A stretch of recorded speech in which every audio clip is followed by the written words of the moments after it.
Arratsaldeon, guztioi. Eskerrik asko etortzeagatik.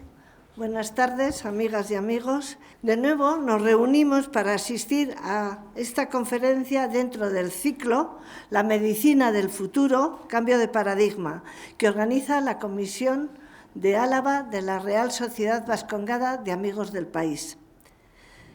Tenemos la suerte de contar con el doctor Manuel María Graña Romain, catedrático de Neurociencia e Inteligencia Artificial de la UPV. El tema, neurociencia, inteligencia artificial y futuro de la medicina. Como contemplan nuestros estatutos, de acuerdo con el espíritu científico de su fundación, el propósito de la Vascongada es promover toda actividad, estudio e investigación que contribuya al progreso económico, social y cultural del país. En este sentido, contamos con dos investigadores cuya labor repercute positivamente en la sociedad. Le va a presentar la doctora Ana González Pinto, catedrática de Medicina y Psiquiatría de la Real Sociedad y además socia de la Real Sociedad Vascongada de Amigos del País.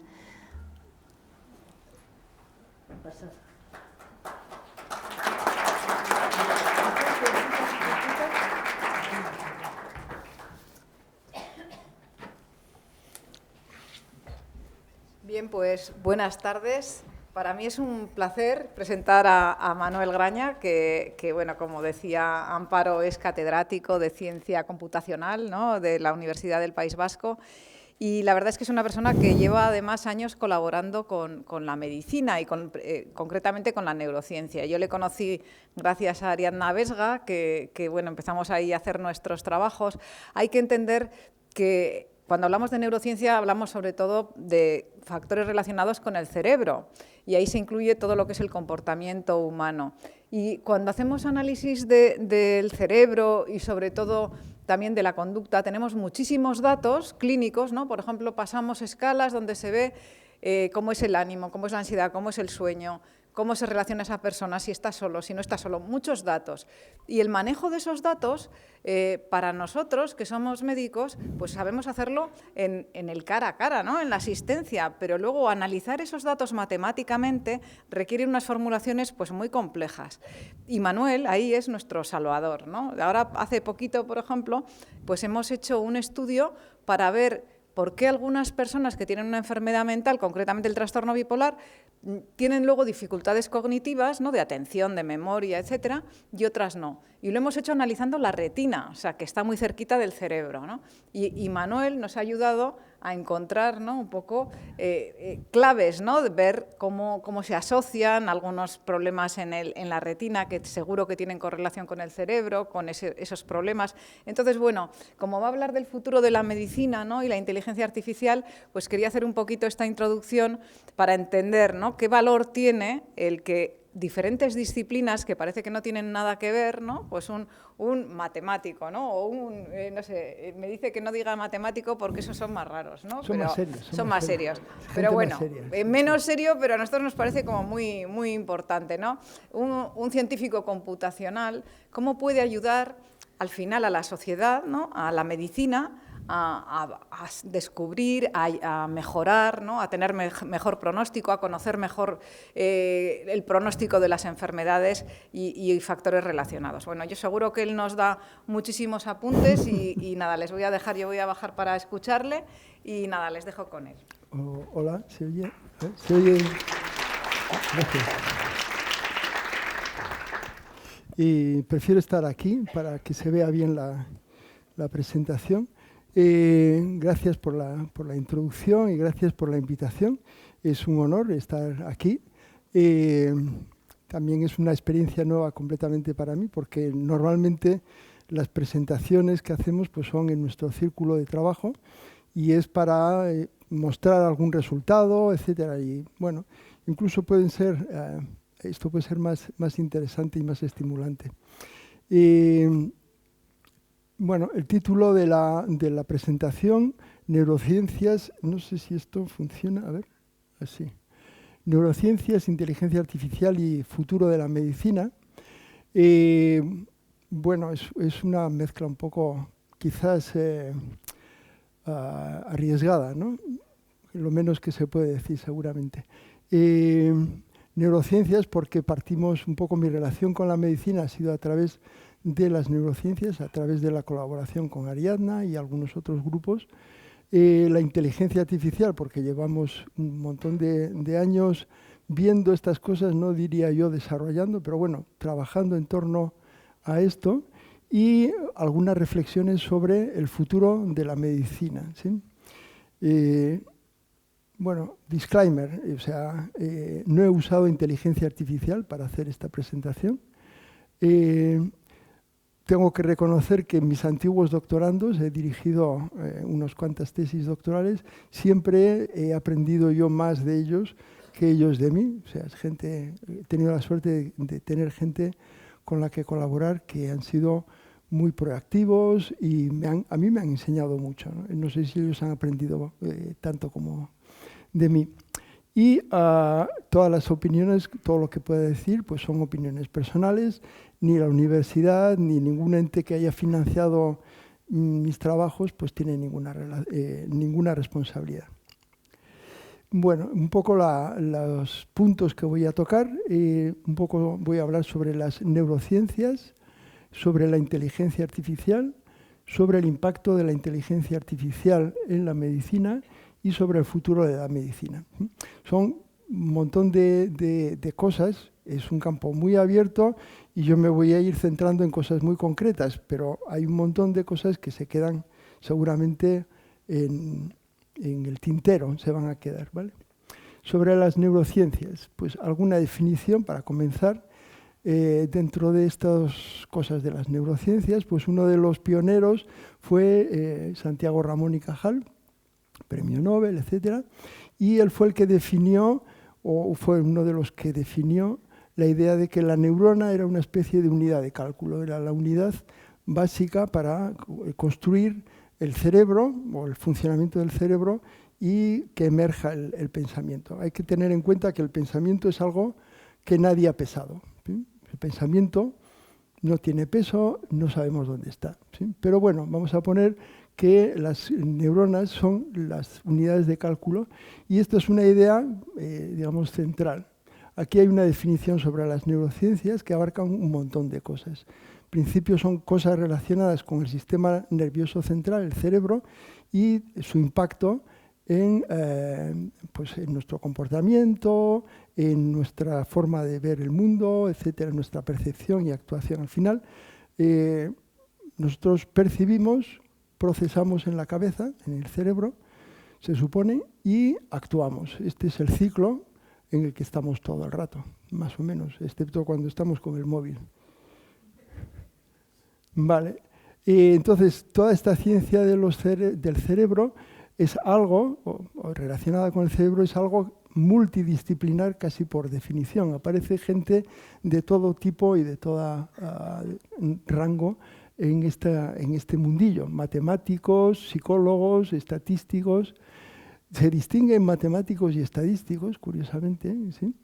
Como cosas un poco distintas. Físicos, neurocientíficos, ingenieros, químicos, también creo que están por ahí, biólogos, etcétera, gente de public health, etcétera. O sea, ha sido un punto, digamos, de trabajo en el que han convergido muchas disciplinas. Concretamente, aquí, el cerebro como objeto de estudio, quería recalcar y recordar un proyecto europeo, The Human Brain Project, que comenzó en 2013 y ha estado hasta 2023 activo.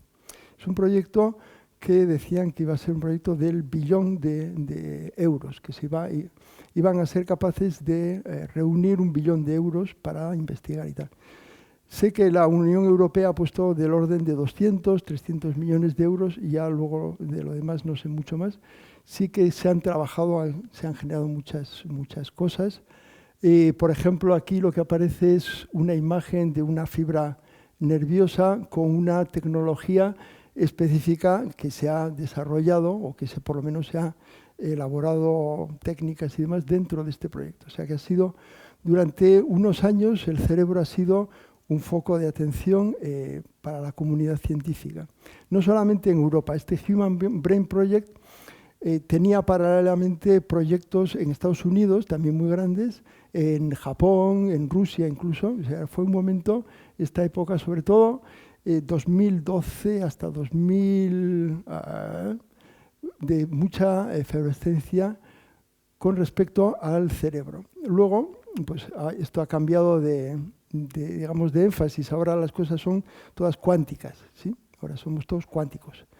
El quantum computing, etcétera. Bueno, aquí no, a lo mejor no tanto, pero en Donosti, como van a poner una computadora cuántica de IBM, pues todo es cuántico. Van a hacer una torre cuántica, van a hacer... Sí. Los constructores están ganando mucho dinero con eso, ¿eh? Vale, las herramientas del oficio. Aquí quería revisar un poco pues, con qué cosas trabaja. Ha mencionado Ana, pues, digamos, el trabajo de campo clínico, pues con cuestionarios y demás, ¿no? Pero tecnológicamente, porque al fin y al cabo yo vengo del mundo tecnológico y he vivido gracias a un poco estas cosas. Entonces, ¿qué herramientas hay? Entonces aquí, por ejemplo, tenemos la electroencefalografía, la magnetoencefalografía, que es este aparatajo gigantesco, la electrocorticografía, que sería colocar directamente cosas, sensores y tal, sobre la corteza cerebral. ¿Sí? Esto se hace, por ejemplo, para temas de epilepsia y demás. ¿Y qué es lo que hacen estos aparatos? Pues miden los campos eléctricos y los campos magnéticos, con mejor o mayor o menor resolución, etc.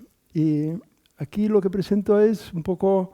para el caso de la electroencefalografía, para los que no están familiarizados, pues se colocan los sensores que estarían puestos sobre el cerebro y cada uno de ellos corresponde a un canal. Está observando, está leyendo una parte del cerebro, de la corteza.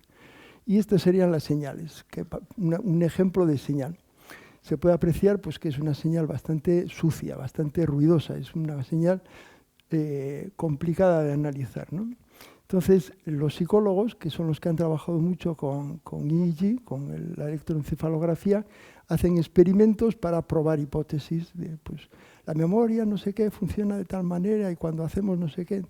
¿Y qué es lo que hacen? Repetir muchísimas veces el mismo experimento, ¿sí? Entonces, esto sería una prueba, otra prueba, lo cual significa que la persona está sentada, quietecita, porque si se mueve y parpadea ya es un problema, se crea ruido y se repite un montón de veces la misma experimentación.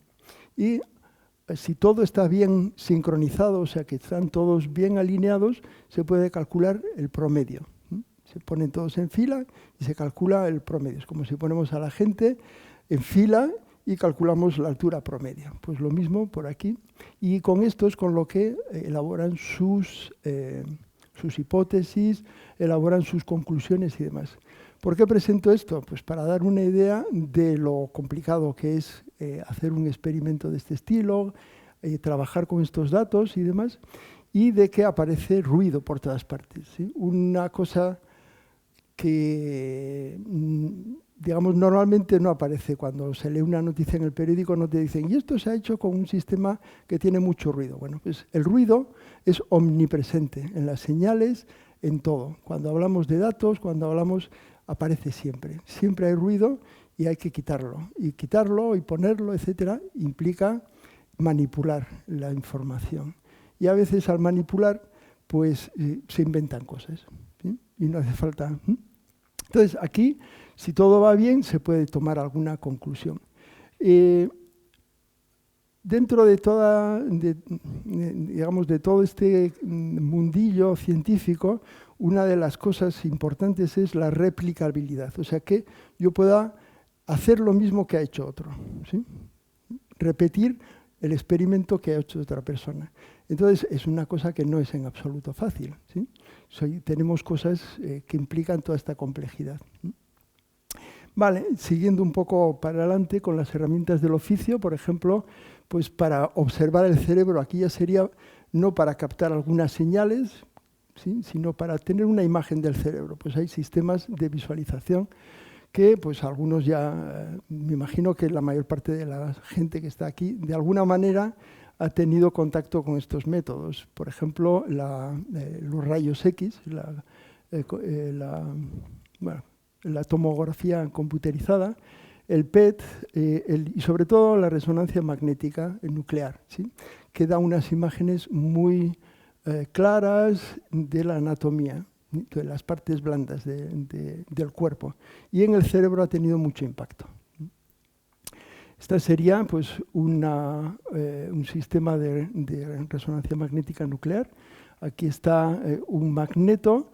La persona tiene una especie, esto es de resonancia de cerebro, tiene una especie de ¿cómo lo diría? Pues la cabeza, un casco, sí, eso es, un casco, y bueno, pues entra y tiene que estar durante un rato, ¿sí? La resonancia magnética nuclear es lenta, los rayos X son instantáneos prácticamente, pero la resonancia requiere tiempo. Y estos aparatos generan un montón de ruido, curiosamente, ruido. Por ejemplo, como ejemplo, esto sería una imagen de resonancia magnética anatómica que muestra y esto sería una imagen de la difusión del agua.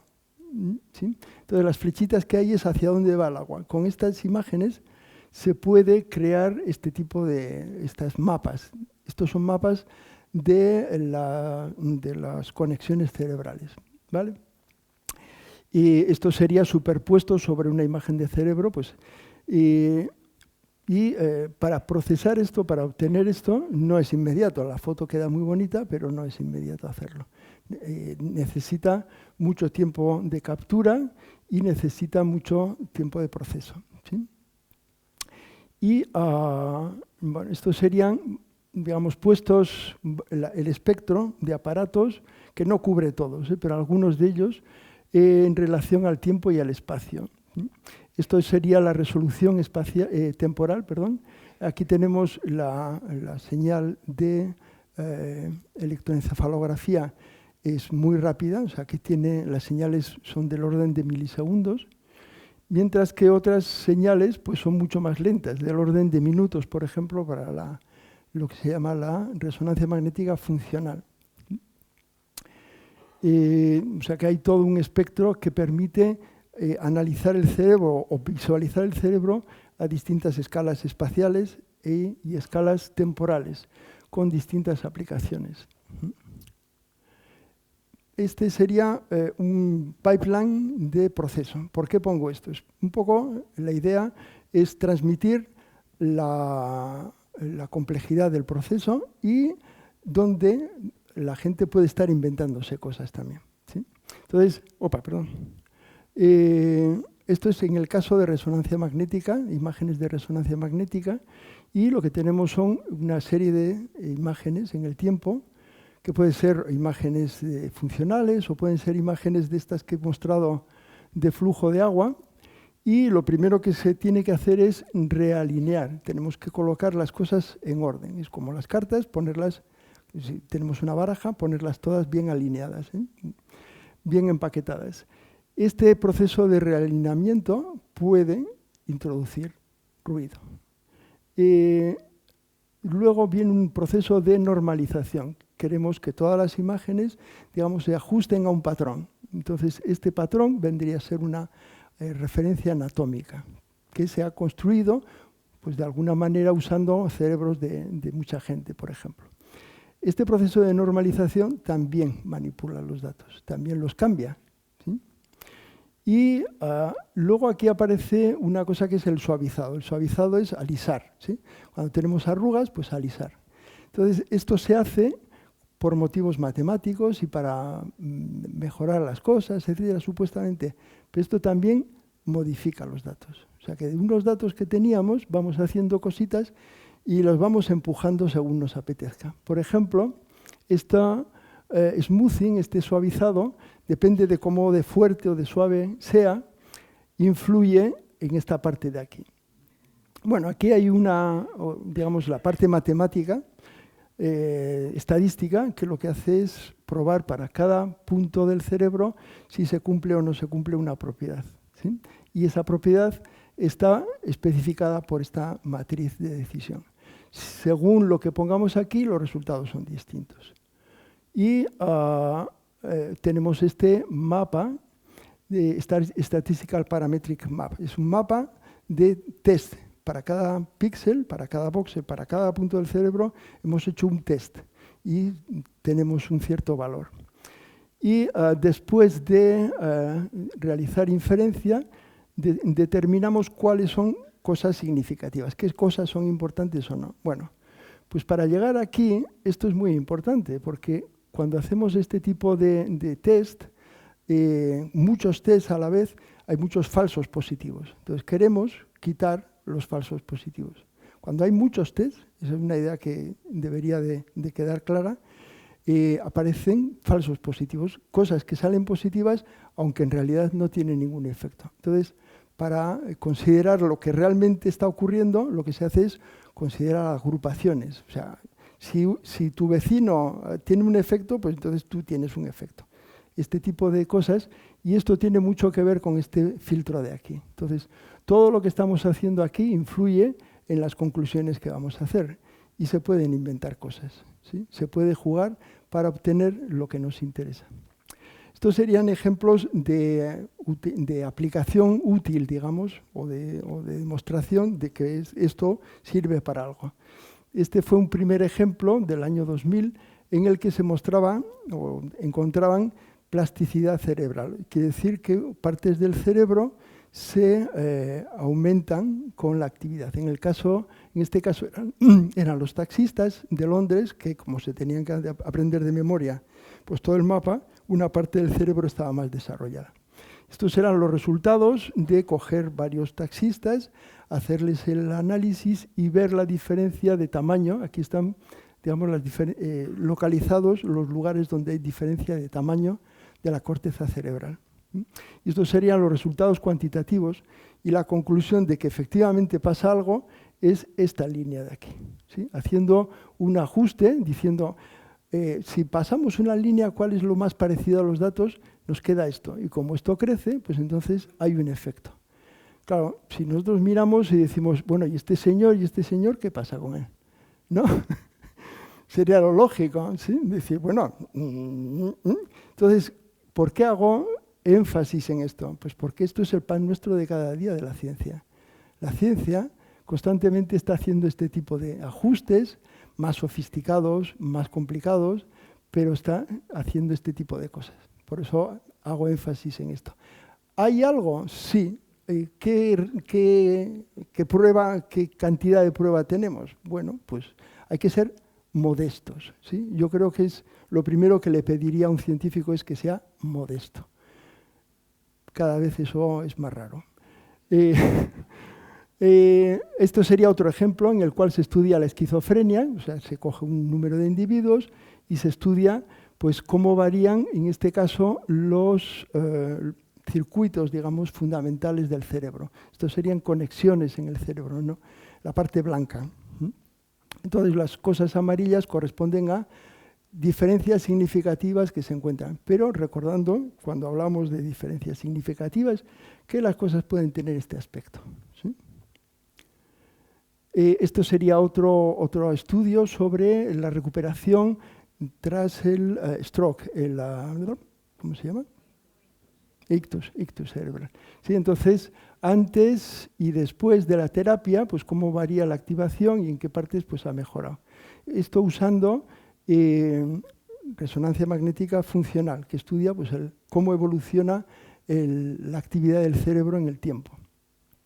Esto sería una mezcla para el estudio de Parkinson, en la que se hace la tractografía que enseñaba antes y aquí estos serían los tractos que se están encontrando de las partes que se han encontrado como significativas en el estudio estructural. Vale, vamos un poco para adelante. Esto sería un estudio usando resonancia magnética funcional en estado de reposo, que es que le dejas a la persona tranquila, reposa, si puedes, con el ruido que hace la máquina, y se toma la señal y se analiza. Entonces se encuentran zonas del cerebro y tal. Y esto es un estudio sobre comparación de personas jóvenes que tienen un cierto gen, que es este ApoE epsilon 4, ¿sí? Que parece ser que está relacionado con el Alzheimer, ¿de acuerdo? Entonces, bueno, aquí encuentran algunas cosas significativas. Sobre esto se podría hablar más, pero bueno, yo creo que lo vamos a dejar para no aburrir demasiado. Pero, vale. Unos comentarios que yo creo que ya he avanzado un poco sobre la imprecisión y la incertidumbre. Entonces, en neurociencias y en muchas partes de la ciencia trabajamos o trabajan los clínicos y los investigadores con cosas que son imprecisas e inciertas, que tienen ruido, que no tenemos seguridad 100% de las cosas, ¿sí? Entonces, aquí remarco un poco esto, ¿no? Por ejemplo, la definición de la patología puede ser imprecisa y puede abarcar un espectro. Un ejemplo para mí, digamos en mi experiencia colaborando con la gente de las neurociencias y de la medicina, sería el espectro autista, los trastornos del espectro autista, que abarcan un montón de cosas, ¿sí? El diagnóstico puede variar mucho incluso de un sitio a otro, puede variar por condiciones socioeconómicas. Aunque, digamos, en algún sitio, dependiendo de las condiciones socioeconómicas de los padres, el niño puede ser autista o simplemente tonto. ¿Sí? Puede ser es un poco fuerte decirlo, pero en Estados Unidos pasa mucho, ¿sí? ¿Por qué? Porque de un diagnóstico del espectro autista se pueden derivar un montón de tratamientos, de cosas, de intervenciones más o menos costosas, etc. Entonces, ¿sí? A veces ocurren circunstancias patológicas y la frontera es incierta. Por ejemplo, la diferencia entre el Alzheimer y otras patologías pues no está clara. A veces, quiero decir, no soy experto, con lo que he hablado con la gente que más o menos sabe y que tiene contacto con estas cosas, pues no está claro. Puede haber distintas diagnosis o pueden estar concurriendo. Entonces, estamos en ese mundo, ¿sí? Sobre todo la gente que trabaja clínicamente con las personas. Bueno, todas las medidas tienen ruido y confusores. Eso es algo que he estado diciendo. O sea, hay que tener en cuenta que todo lo que nos miden, todas las señales que tomamos del cuerpo humano, de la fisiología, etcétera, pues pueden tener ruido, pueden tener confusión. Por ejemplo, pues en la resonancia magnética nuclear tiene muchísimo ruido. Entonces, si estamos estudiando la activación del cerebro y queremos sacar alguna conclusión sobre la zona auditiva, es que estamos en un sitio donde hace un montón de ruido. Eso tiene que estar activo por narices, ¿no? Entonces, es algo a tener en cuenta. Y otra de las cosas que quería recalcar es que las afirmaciones en general son siempre estadísticas y que los individuos no son estadísticas. Los individuos son individuos. Entonces, pongo por ejemplo, ¿no? Un X% de las personas de un colectivo tiene una condición Y, colectivo el que sea. Bueno, no todo el mundo, no todos los que que están en ese colectivo tienen esa condición. Hay por lo menos estadísticamente un 100 menos X% que no tienen esa condición, estadísticamente. Esto puede variar de una muestra a otra, o sea que tomamos la muestra aquí, la tomamos en Nueva Zelanda, la tomamos en no sé dónde y van cambiando las estadísticas. A veces ocurre que estas afirmaciones se hacen sobre un colectivo específico. Pues no sé, por ejemplo, se me ocurre así, cosas sobre la vitamina D, afirmaciones que se pueden estar haciendo en Groenlandia, bueno, en Groenlandia no, en Escandinavia, ¿sí? En alguna parte de Escandinavia donde no ven tanto el sol como aquí. Pues pueden estar afirmando que el nivel medio de vitamina D es tal y que por lo tanto hay que dar un tratamiento a las personas. Y eso varía pues, no lo mismo en Andalucía o en Marruecos que en Escandinavia. Bien, neuroetología. Neuroetología sería el estudio de la relación entre el comportamiento y el cerebro. Entonces pongo aquí correlación, causación. ¿Sí?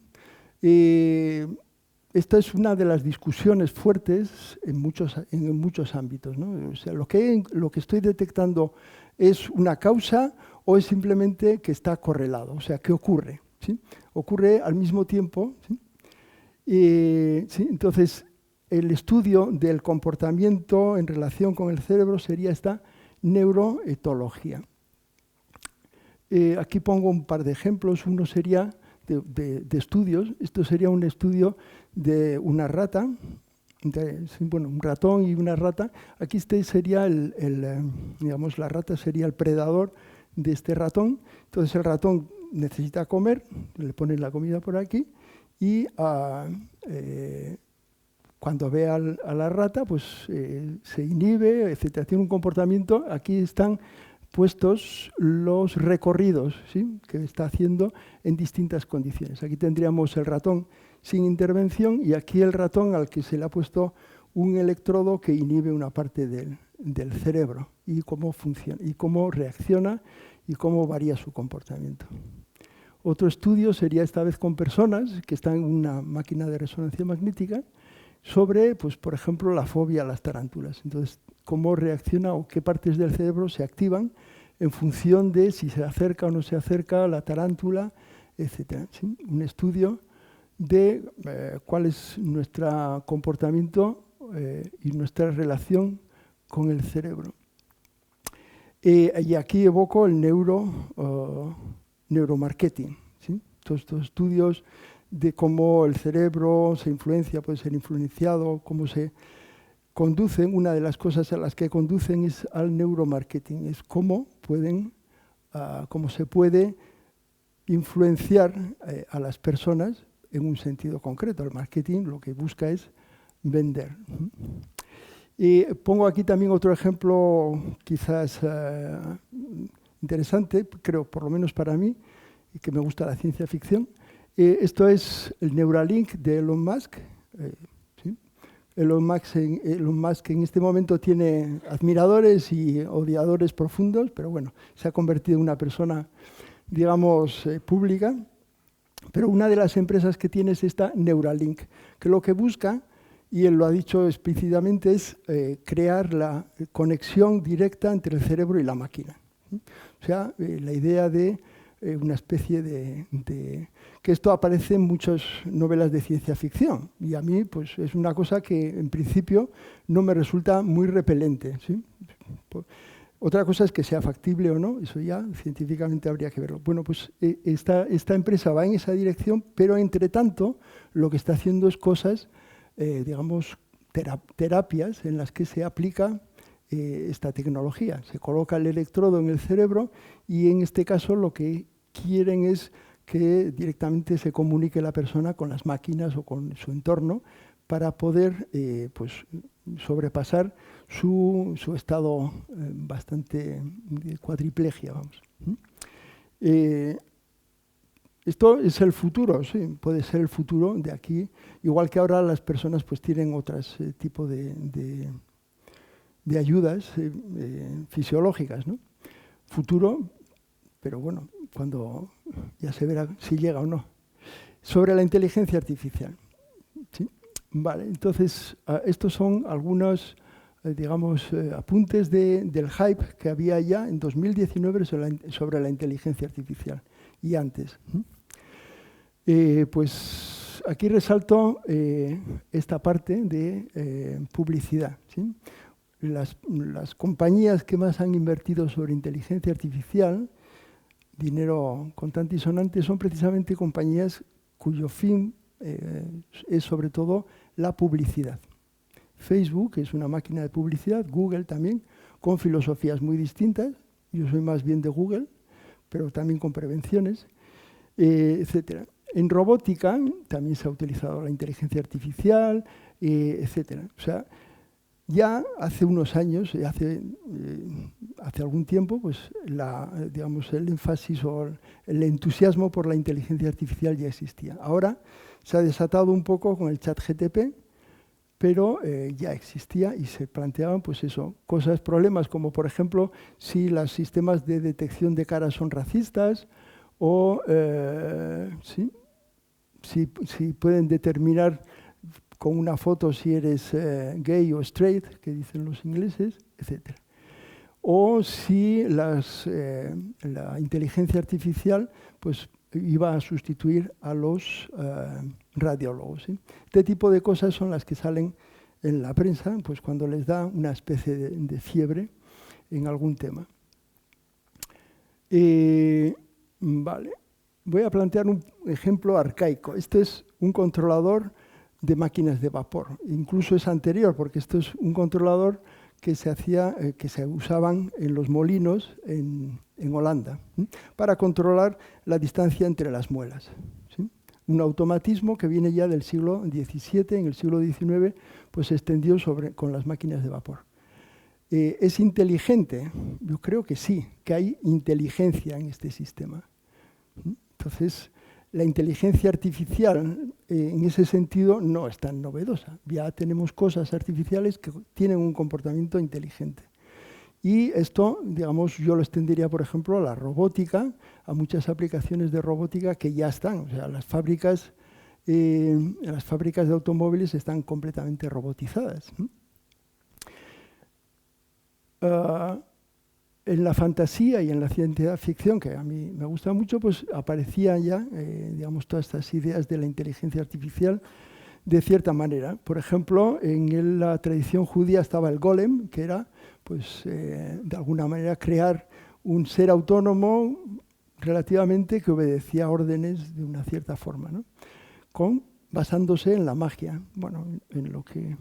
Isaac Asimov planteaba ya en los años 50 el cerebro positrónico, que es, bueno, pues se le pone una especie de cerebro que aprende. Ya entonces él ya había oído hablar de las redes neuronales, entonces planteaba ya este tipo de cosas.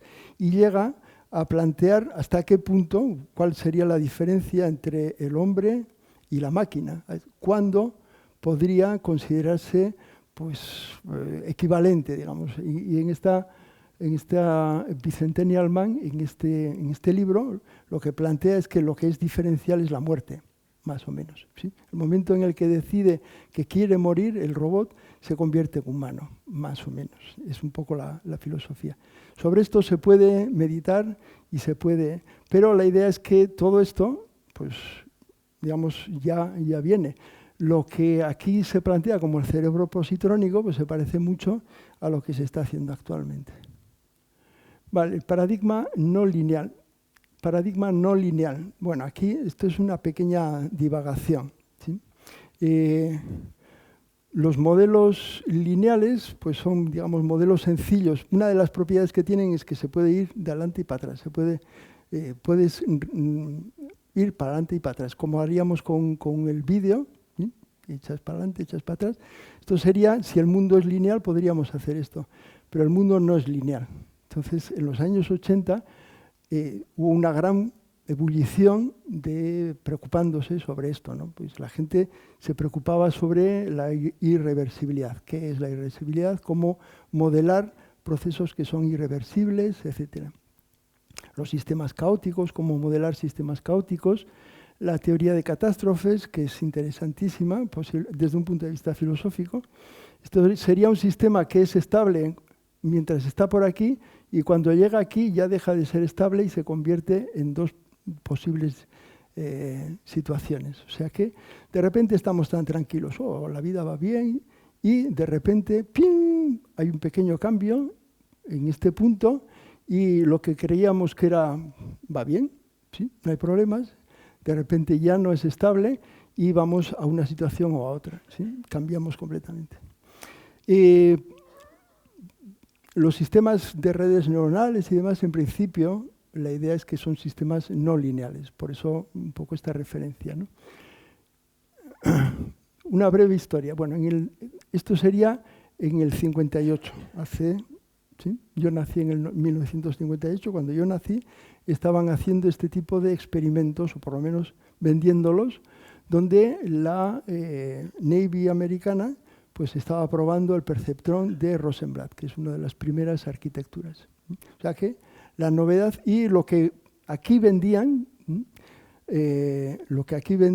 es un poco lo que está vendiéndose actualmente con la inteligencia artificial, ¿sí?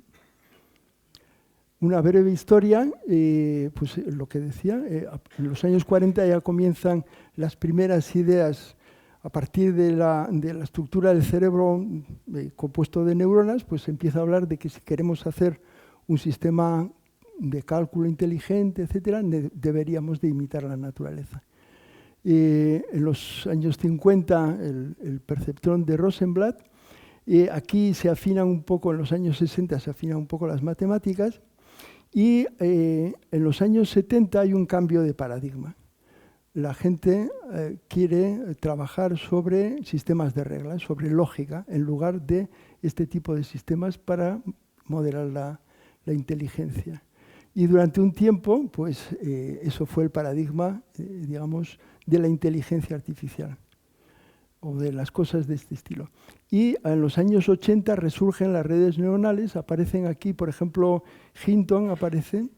Hinton es uno de los premios Nobel del año pasado, asociado con toda esta técnica, con las redes neuronales y la inteligencia artificial. Aquí se propone ya un modelo más general y más flexible, y aparecen pues, redes más sofisticadas que permiten hacer cosas más complicadas. Y en esta época se llegó a aterrizar un avión guiado en condiciones muy tranquilas. Se llegó a aterrizar un avión guiado por una red neuronal que había sido entrenada con datos de... Y esto ya ocurría aquí, en experimentos. Se produce un segundo neural winter, una segunda invierno de las redes neuronales, cuando los que toman el poder son los estadísticos. Entonces, los estadísticos dicen que hay que hacer sistemas basados en modelos probabilísticos, etcétera, que son las support vector machines en esta época. Y hacia 2010, más o menos, se produce el resurgimiento cuando las redes neuronales, digamos, vencen a todos estos otros sistemas. ¿Qué significa que vencen?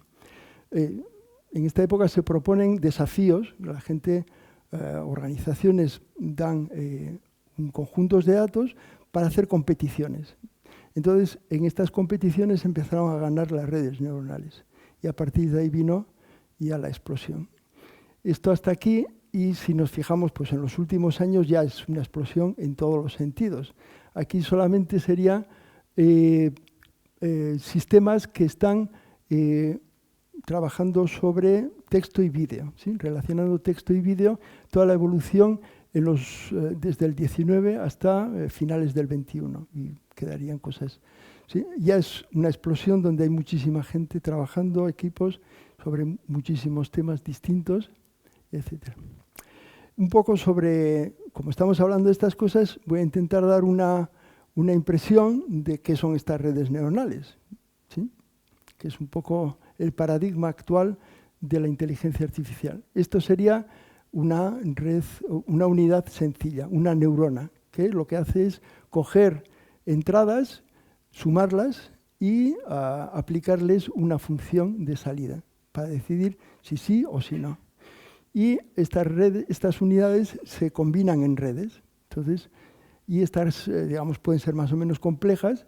Estas unidades se agregan en capas. Y esto es la idea de ir creando un sistema complejo. Es importante esta función de aquí, que es la que hace que sea no lineal el sistema, ¿sí? Aplicaciones, pues clasificación para coger una imagen y decir si tenemos que tenemos un perro, etcétera. Otras aplicaciones, quitar el ruido, reconocer dígitos, etcétera. Aquí un comentario sobre las no linealidades. Ya decía que a la salida se hace una función para decidir sí o no. La función importante que dio, digamos, trascendencia a las redes neuronales fue esta función sigmoidea, porque tiene unas propiedades interesantes, pero no es práctica. Entonces se simplifica y es esta función que se llama Rectifier Linear Unit, o sea que es una unidad que es lineal en esta parte y aquí se convierte en 0. Esto que hace que todo el sistema que era no lineal en realidad vuelve a ser lineal, o sea que estamos de nuevo en el paradigma lineal. Esto puede tener, digamos, dice, ¿y para qué me cuentas esto? Pues tiene su importancia en cuanto a, digamos, la capacidad del modelo. En principio los modelos no lineales deberían de ser más potentes para modelar realidades complejas que los lineales. Esto sería una de las primeras arquitecturas, digamos, importantes de la nueva generación, que ya es del año 98, algo así, y que tiene pues toda esta serie de capas. Esta sería otra de las redes clásicas famosas. Esta fue, digamos, la que rompió la hegemonía de los sistemas estadísticos. Opa. Y a partir de ahí lo que hay es una evolución de cada vez cosas más profundas, ¿sí? La revolución de añadir cada vez más capas. ¿Sí? Y el efecto que tiene cada vez añadir más capas. Cuando los sistemas se van haciendo más complejos, la precisión va mejorando. Esto sería el error, va disminuyendo el error de los sistemas en una cierta tarea. ¿Se pueden engañar a las redes? Sí. Oh, vaya. Pues sí. Entonces, una de las primeras cosas, esto no es de ahora, esto es de hace ya unos cuantos años, es crear digamos, una interferencia que, añadida a la imagen, hace que nuestro clasificador cambie completamente. ¿Sí? La imagen con la interferencia es esta, la imagen limpia es esta, aquí la clasificación es buena, aquí se equivoca completamente y el panda pasa a ser un gibbon, que es un orangután, creo, ¿no? ¿Esto por qué? Pues porque las redes son casi lineales, son prácticamente lineales. O sea que eso tenía su importancia. Se puede hacer cosas como esto. La gente se dedicó durante una temporada pues, a engañar a las redes. Y esto sería pues, un pingüino, esto sería un starfish, una estrella de mar, etc. ¿Sí? Estas imágenes que no tienen ningún sentido, las coge la red y las clasifica dentro de esas categorías. Esto ya es un poco más serio, porque esto serían imágenes de melanoma, por ejemplo, y entrenamos al sistema para que reconozca melanomas en las fotografías y con una pequeña interferencia podemos hacer que cambie el diagnóstico de benigno a maligno. Bueno, esto ya es un poquito, ¿sí? Pero en unas condiciones un poco más normales en las que, bueno, simplemente se gira un poquito la cámara cuando está tomando la foto y pasamos de un diagnóstico a otro. Es más o menos la misma imagen y solamente se ha rotado un poquito. Significa, pues se ha girado. Estos no son trabajos recientes, ¿no? Y yo en este momento creo que ya se está utilizando este tipo de sistemas para el prediagnóstico de cosas de piel, ¿sí? O sea que la gente pues envía una fotografía, se examina y el médico pues le da una impresión. De esta historia aparecen estas redes generativas, digamos, de este mundillo, que son sistemas donde se entrena a un sistema, un subsistema, para engañar a otro. Este sería el generador que va generando cosas, las muestra a un discriminador, a un reconocedor, a alguien que dice esto es cara, esto no es cara, y decide si es o no cara, ¿vale? Entonces, el juego, esto es en realidad un juego en el que se entrenan, digamos, por partes, estas partes del sistema, para entrenar a este generador a generar objetos, cosas que son verosímiles. Esto ya es relativamente antiguo, 2018, sería lo que se está generando como caras sintéticas con este juego.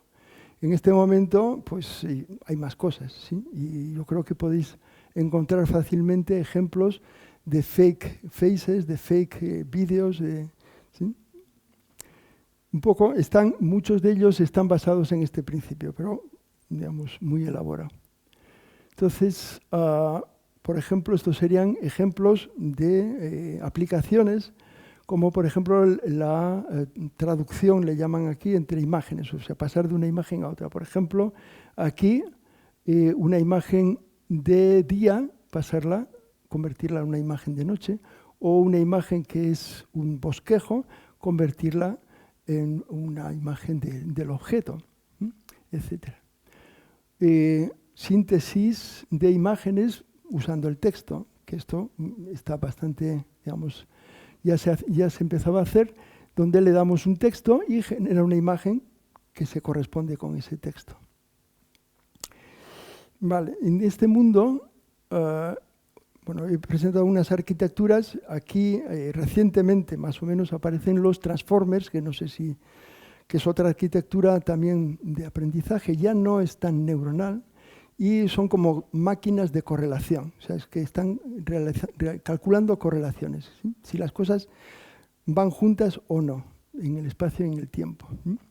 Y para mí el énfasis es que la correlación es un proceso lineal, es una cosa lineal. Entonces, volvemos otra vez al mundo lineal. Estos son grandes cerebros que están correlacionando cosas y creando conexiones entre cosas. Estos transformers, y han dado lugar pues, al ChatGPT y a todas estas cosas que tenemos ahora. Estas nuevas, el ChatGPT sería algo que entra dentro de esta categoría de sistemas, donde son sistemas de diálogo, donde le damos un input y va generando un output. O sea, le damos una frase y genera otra frase en respuesta, y así sucesivamente. Se puede hacer que esta frase sea muy larga, depende de la construcción del sistema, y aquí es donde está la complejidad, en la longitud. Okay. Se puede hacer que esto sea multimodal también, o sea que le damos una frase y busca el vídeo correspondiente o analiza el vídeo en este caso. Un comentario también un poco al margen, quizás el paradigma bayesiano. Esto es teoría de probabilidad. Esto es la relación entre la probabilidad a posteriori y la probabilidad a priori. Es un poco complicado de explicar. Pero bueno, cuando nosotros queremos decidir, nos decidimos en base a la probabilidad a posteriori. Si observamos algo y queremos decidir de qué clase es, eso es la probabilidad de la clase en función de lo que hemos observado. Esa es la probabilidad a posteriori. Y esto es función, o se puede expresar como producto de dos cosas, la verosimilitud y el a priori. El a priori no depende de los datos, el a priori es lo que creemos, nuestras creencias o las cosas que ponemos en el a priori. Y la verosimilitud es lo que extraemos de los datos. Dados estos datos, ¿cuál es la probabilidad de la clase? Entonces, ¿por qué hago esta paradita? Porque muchos de los procesos lo que hacen es simplemente darnos lo más verosímil. Son aprendizajes de las cosas más verosímiles. Y, por otro lado, tenemos, digamos, fuerte influencia del prior. Bueno, aquí a lo mejor me estoy ya liando un poco para esto, pero quizás lo más importante es que cuando estamos con todos estos sistemas, como los que estamos mostrando aquí, estos sistemas aprenden a darnos lo que es lo más verosímil, lo que se parece más a lo que esperaríamos de la realidad, de los datos que se le han presentado. Y este prior, normalmente en estos sistemas, son los datos. Nosotros decidimos qué es lo que quiere que aprenda en función de los datos. Ok. Vale. Otra idea que creo que es relevante es que todos estos procesos de aprendizaje son procesos de optimización o de minimización. ¿Qué significa esto? El sistema, digamos, para aprender o para lo que hace es recorrer una función de energía buscando el mínimo. Entonces, estos procesos de descenso de gradiente son el paradigma habitual. En este ejemplo solamente tenemos un mínimo, es un sistema lineal, pero en la realidad tenemos muchísimos mínimos y el sistema puede encontrar lo mejor, el óptimo o no.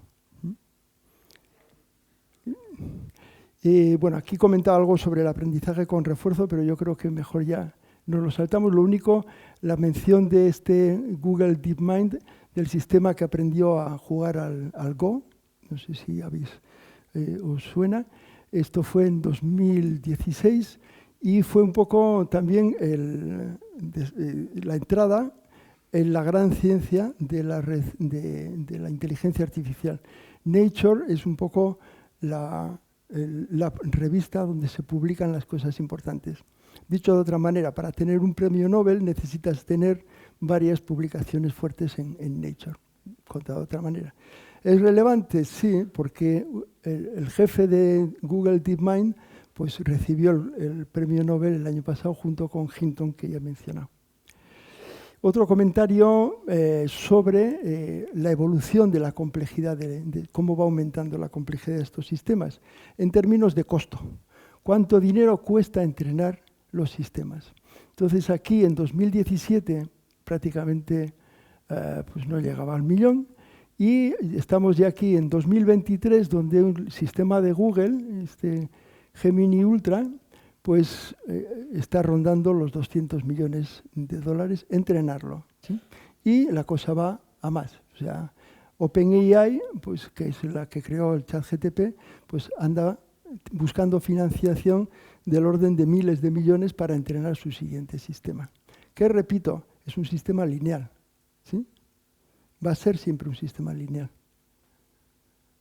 La importancia de los datos. Repetir un poco lo que ya he estado diciendo. Un dato importante es los saltos, digamos, en rendimiento. Los sistemas demuestran más rendimiento.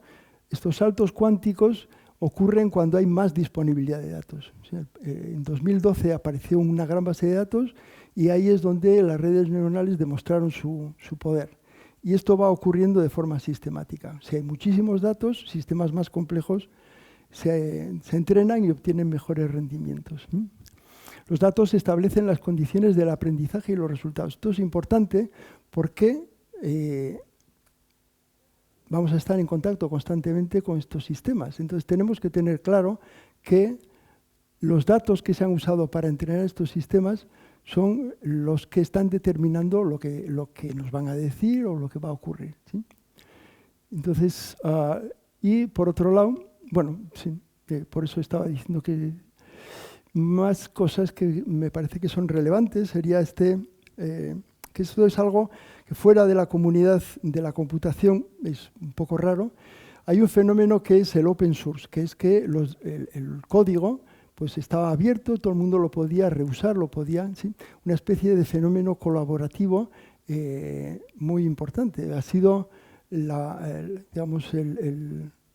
espina dorsal del desarrollo de la informática en los últimos años y sobre todo de la inteligencia artificial, donde, por ejemplo, Google ha dado muchas facilidades, pero también ha cogido muchas cosas, ¿sí? O sea que esa relación entre gente que ofrece gratuitamente, colabora por amor al arte, ha sido muy importante. Sí, está crowdsourcing. Por ejemplo, hay una anécdota en este open source, pues en un momento dado unos investigadores ofrecieron crear un código para la comunicación segura, ¿sí? El SSH, y no hace mucho, hace unos pocos años, se produjo una ruptura, alguien encontró una forma de romper eso y hubo una crisis en la industria, una crisis fuerte y de seguridad. Y entonces la gente, las empresas que estaban ganando miles de millones de dólares, muchísimos, fueron a donde estos investigadores a exigirles que corrigieran el error, cuando ellos lo habían entregado gratuitamente. Entonces les dijeron, perdón, yo ya estoy jubilado, déjeme en paz, ¿no? Entonces crearon esta Open Source Foundation, que es, bueno, pues vamos a poner dinero para mantener esto que es un bien común, ¿sí? Es importante. Yo creo que es importante tener en cuenta que la inteligencia artificial nace de esa sopa, ¿sí? Y si digamos, se corrompe eso, pues puede estar ocurriendo algo. Vale, y algunos comentarios sobre la inteligencia artificial y la construcción de la realidad. No sé si debería atreverme a decir estas cosas, porque me imagino que si hubiera un filósofo en la sala me podría abroncar. Y mi primer comentario es que de facto vivimos en una realidad artificial. O sea, nosotros estamos viviendo en una realidad artificial que está construida por información. Vivimos en una especie de sopa de informaciones y de estadísticas. En ese contexto, pues la inteligencia artificial se está proponiendo como una constructora de realidades artificiales. O sea, ¿ya? Por ejemplo, el metaverso que propone Facebook, bueno, el señor de Facebook, pues ya sería el colmo, o sea, meter a la gente en una realidad artificial tipo Matrix para que viva ahí, ¿no? Y claro, los propietarios de la realidad artificial serían Facebook y compañía. Aquí, bueno, en este metaverso, etcétera, no solamente hay redes neuronales, hay muchísimas más tecnologías. Hemos visto que la inteligencia artificial generativa permite construir realidades fake, que más o menos se pueden distinguir. En este momento, la gran mayoría de redacciones de periódicos, televisiones, etcétera, usan ChatGPT para generar las noticias, ¿sí? O sea que esto ya está ocurriendo, que la inteligencia artificial nos está creando en la realidad. La inteligencia artificial también se está proponiendo, o se está usando, o se quiere usar para, como herramienta censora, para detectar desinformación y misinformation, ¿eh? Y, claro, en este contexto, el que pone los datos decide cuál es la verdad. ¿Sí? Yo hago mi ChatGPT con estos datos y ChatGPT va a decir que lo que está ahí es la verdad y lo que no está ahí no es verdad. Es misinformation. Hay una propuesta de General Artificial Intelligence que la propone pues, el jefazo de OpenAI, creo. Yo he visto muy poca referencia, la poca que he visto pues, sería un vídeo de TED Talks y donde lo que decía, pues miran, le metemos todos los artículos que se han publicado de medicina, se los metemos al ChatGPT y entonces ya sabe todo. Y ya está, y lo decía así, o sea, con esta alegría, ¿no? Y bueno, pues otra vez, quien controla los datos en ese sistema, te pueden vender la General Artificial Intelligence, pero lo que hay que preguntarle es, ¿con qué datos? ¿Sí? Y otro aspecto de esta creación de la realidad sería la relación entre los juegos y la inteligencia artificial. Yo pues nací antes de que se pusieran de moda los juegos, no he conseguido jugar pues como juegan los jóvenes, ¿sí? Pero los jóvenes han crecido en el paradigma del juego, que es decir, se han acostumbrado a jugar, a estar jugando, y eso tiene sus consecuencias cognitivas. Por un lado, se le perdonan los errores al sistema. Cuando estás jugando, bueno, pues que un coche se estrella con una pared y no pasa nada, pues no pasa nada, pues ya sigo jugando, ¿no? Y este tipo de perdón al sistema se generaliza. Digamos, se crea también, se asume un paradigma de intrascendencia. Si me matan, no pasa nada, porque reinicio el juego y ya está. Tengo 3 vidas. En ese mundo de intrascendencia, en esa sopa, es en la que se han criado pues, gente pues, que ahora tiene... ¿sí? Que es la gente que ahora están adoptando el ChatGPT como tutor. ¿Sí? Hay otro aspecto que es que el jugador se adapta al sistema. Yo no conseguí jugar nunca porque intenté varias veces y digo esto, pues venga ya, déjame en paz. Prefiero hacer otras cosas que estar dándole al botoncito hasta que haga no sé qué, aprender yo. O sea, Ok. También hay otra derivada de esto, es que la necesidad de validar parece ser que ya no es importante, de comprobar rigurosamente que ocurren las cosas o que la cosa es correcta.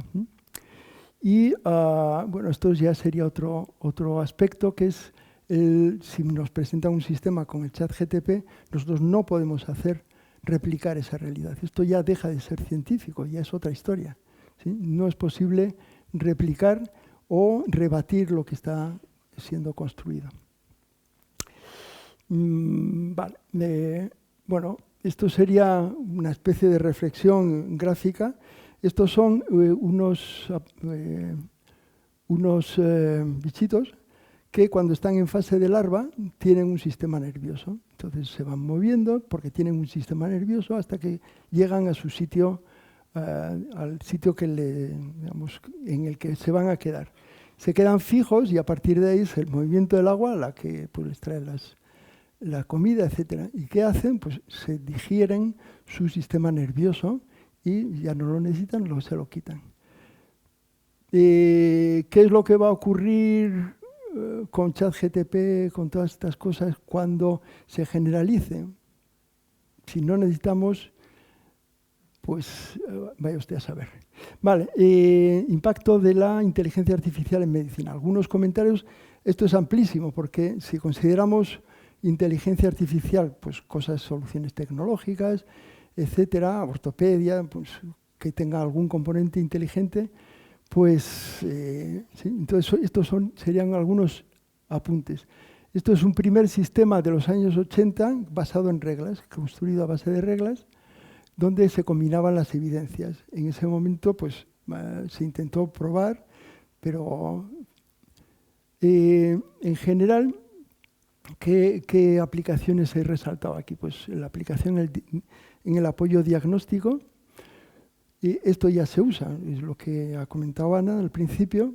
Tenemos datos, buscamos pues, riesgos, buscamos biomarcadores, etc. Esto se ha venido haciendo, es parte de la estadística aplicada a la medicina y se puede, digamos, sofisticar un poco más con sistemas un poco más sofisticados.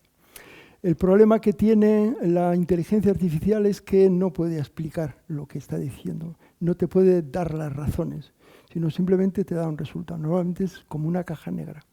Y los médicos y las personas usamos reglas para razonar, más o menos.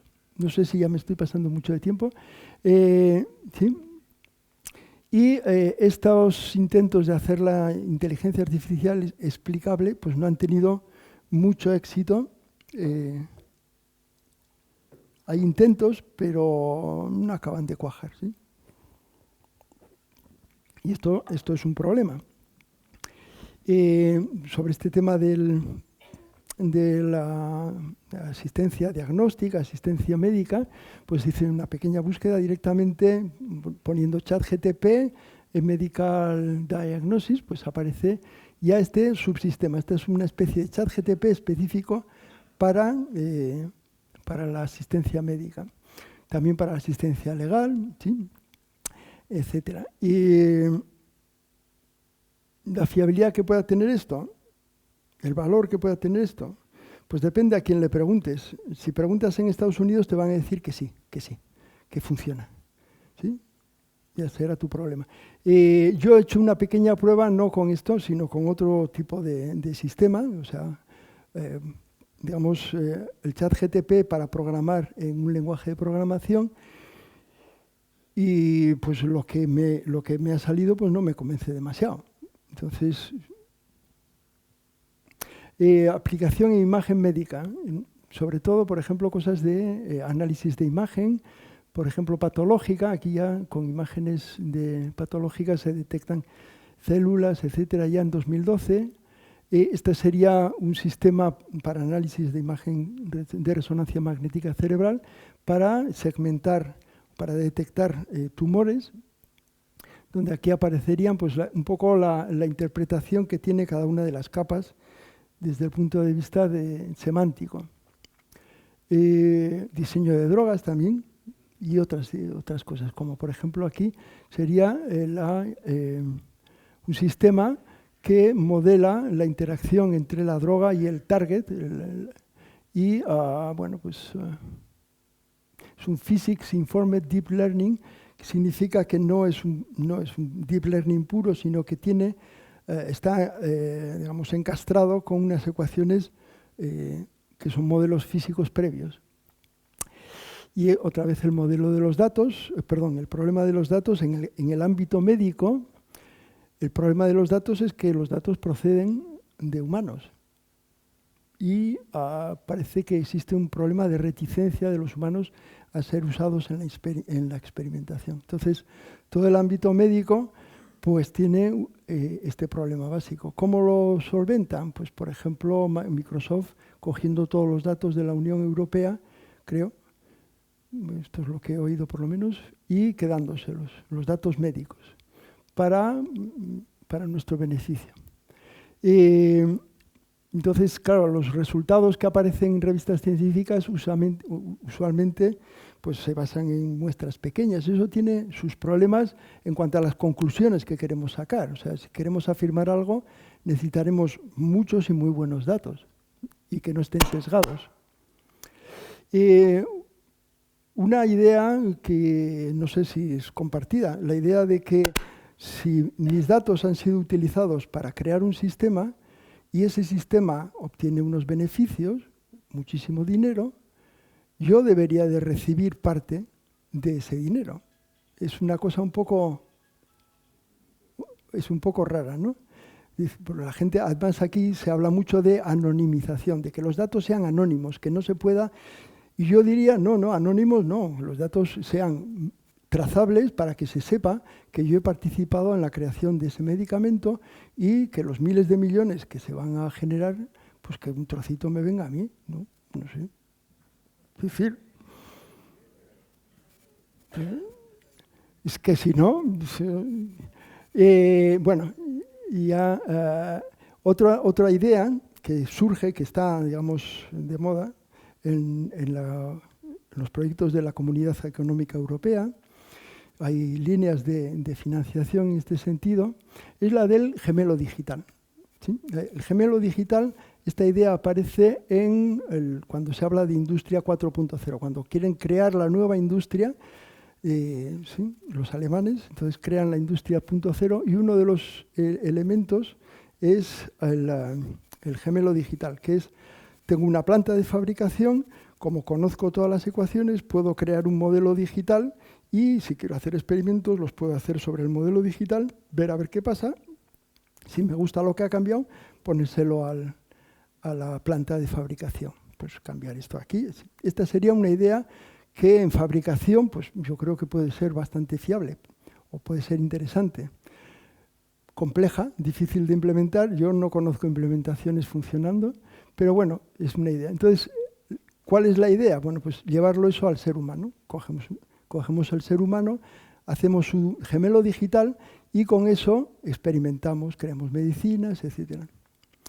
El problema, creo yo, es que bueno, no hay un modelo tan fiable de un ser humano como puede haber de una planta de fabricación, ¿no?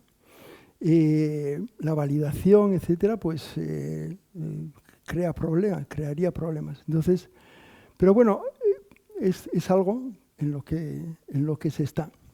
Sobre el futuro de la medicina, ya voy terminando.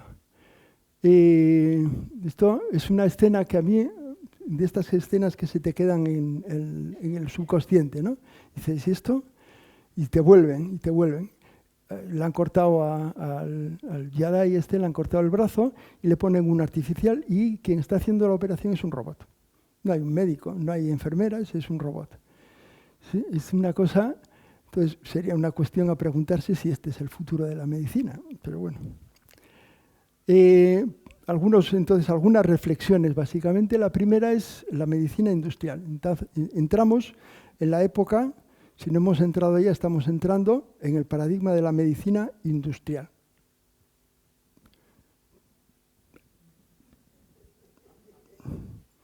Que no, que sí. Entonces, ¿qué es lo industrial? Bueno, pues, por ejemplo, el Forte, como modelo de creación de coches, pues fue en su momento digamos, un paradigma. Ahora, pues, las fábricas de Tesla y demás, pues todos son robots. Esto concretamente pues, está extraído de un vídeo de una fábrica de Tesla. Básicamente hay una persona ahí, más o menos, pero... ¿sí? Esto sería una planta de terapias génicas. Esto es una foto que he sacado de un periódico. Y en esta fábrica, bueno, pues se van a crear medicamentos y el número de empleos pues son 70. Son empleos de calidad, eso sí. Vale. Entonces, sobre esta medicina industrial, la primera observación es que necesitamos estandarizar. Cuando estamos hablando de industria, tenemos que estandarizar. Entonces, aquí aparece la codificación de las enfermedades. He puesto, no estoy seguro si es de la OMS, pero bueno, la codificación que se utiliza. Los médicos se han familiarizado, han interiorizado la clasificación. Los médicos, en general, bueno, aquí hay, digamos, gente que me puede rebatir y decir, no, pero sí. Entonces, ¿cuál es la aproximación industrial? Tengo un código, entonces ya la persona tiene este código, tengo una solución, le doy una intervención, le cobro tanto, o si no le cobro a la persona, le cobro al Estado, etcétera, y empiezo a hablar de relación costo-beneficio, empiezo a hablar de dinero fundamentalmente. Y observaréis que cada vez la medicina es más hablar de este tipo de cosas. Vale, en este contexto, la inteligencia artificial pues puede ser una tecnología clave para identificar y categorizar los problemas, o sea, decir, pues mira este problema, y diseñar las soluciones.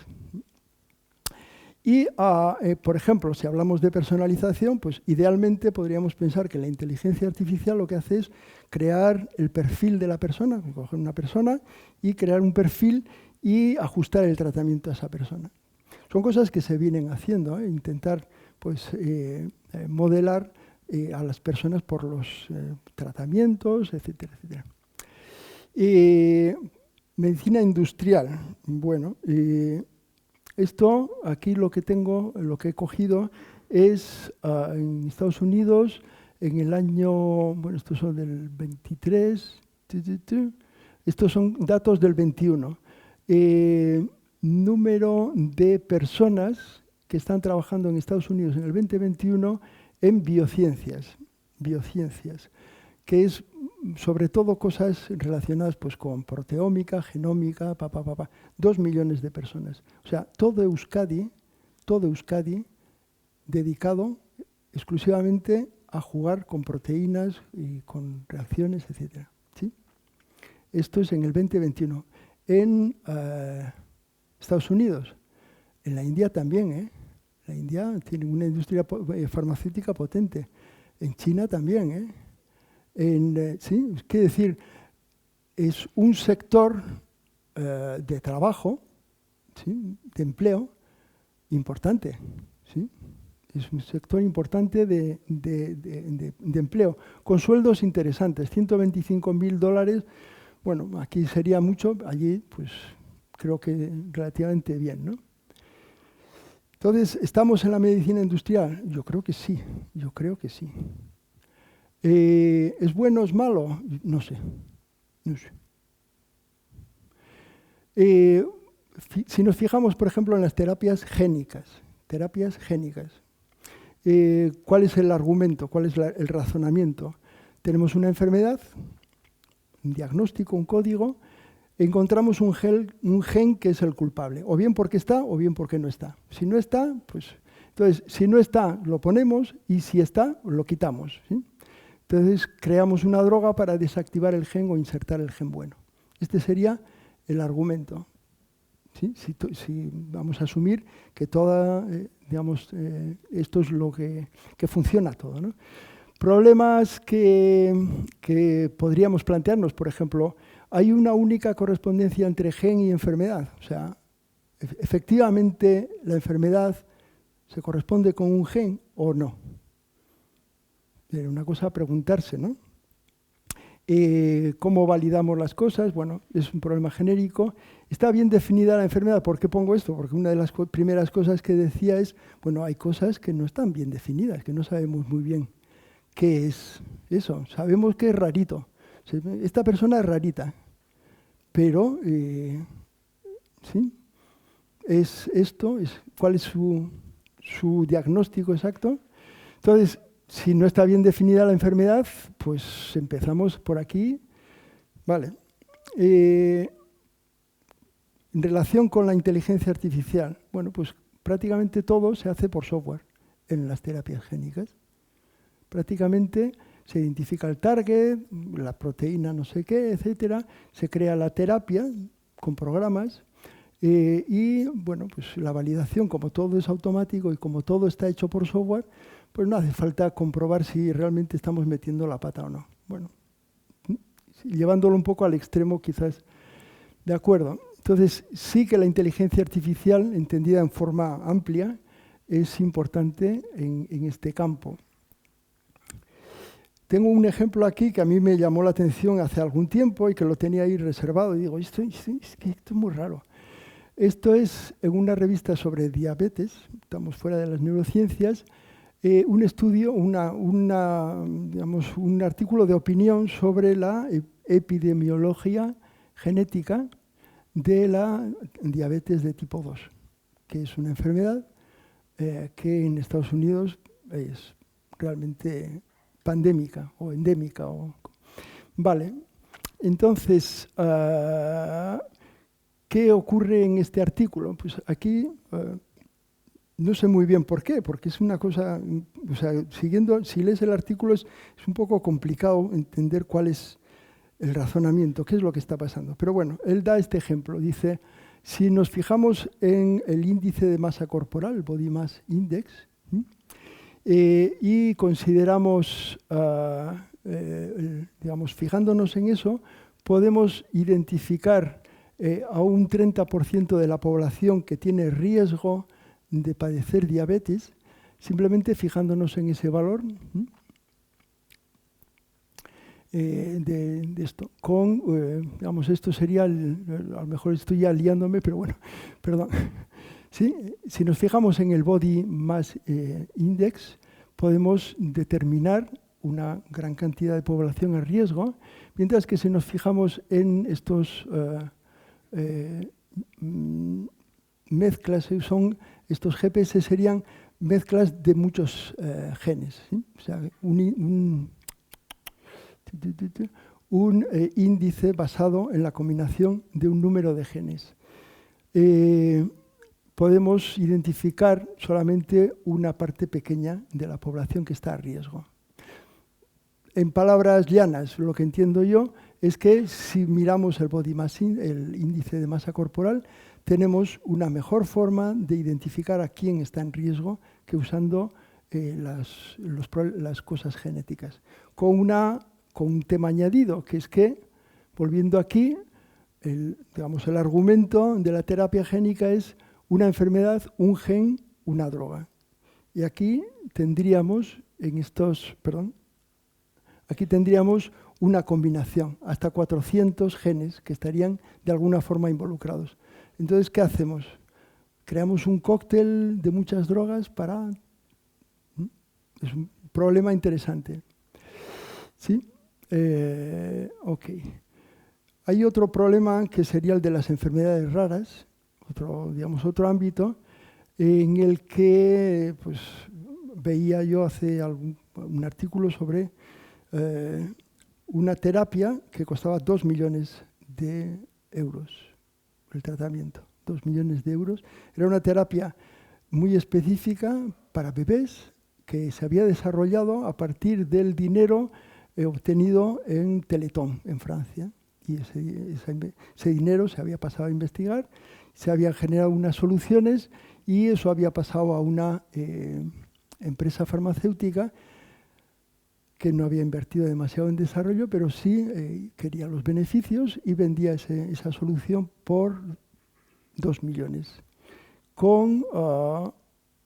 Bueno, como son situaciones muy extremas, pues con pequeñas mejorías es suficiente para...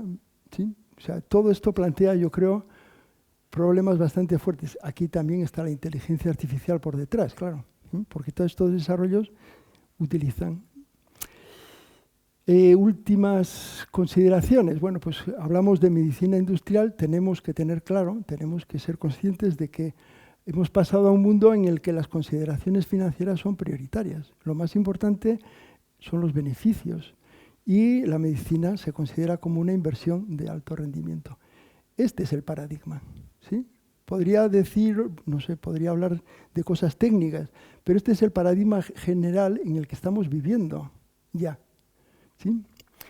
Si os fijáis, cuando hablan de medicina, las farmacéuticas, constantemente aparece la palabra oportunidad. Tenemos oportunidades, surgen oportunidades, porque hay oportunidades de negocio. Vale.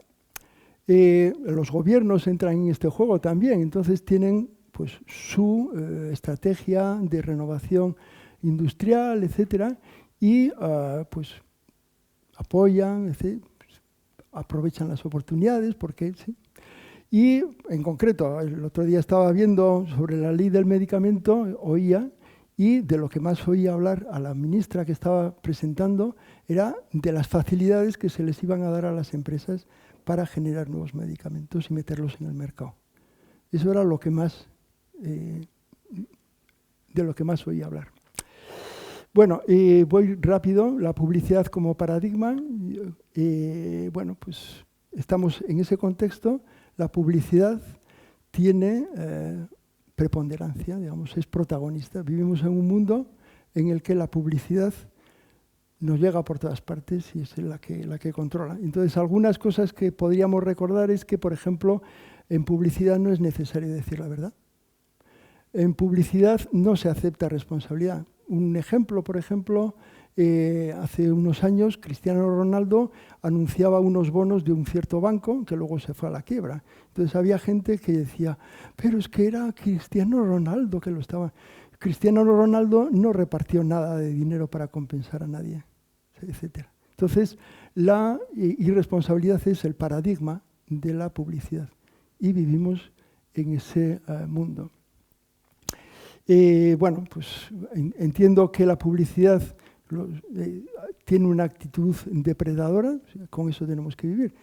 Estoy hablando de medicina industrial, donde la publicidad tiene un rol preponderante y estamos constantemente bajo esta actitud depredadora. ¿Por qué digo depredadora? El depredador no se preocupa si la presa sufre o no sufre, lo que quiere es comer. ¿Sí? Ok. Industria del software como paradigma también es interesante, pero ya voy a ir un poco rápido. En la industria del software, el software se licencia y también se licencia tal cual está. Esto es, es un continuo de práctica. Y no se admite responsabilidad. No hay responsabilidad por los efectos indeseados que puedan ocurrir por el uso del software. Bien, tenemos una medicina que está construida en base al software y adopta el paradigma del software, ¿ok? Como paradigma de responsabilidad. Y,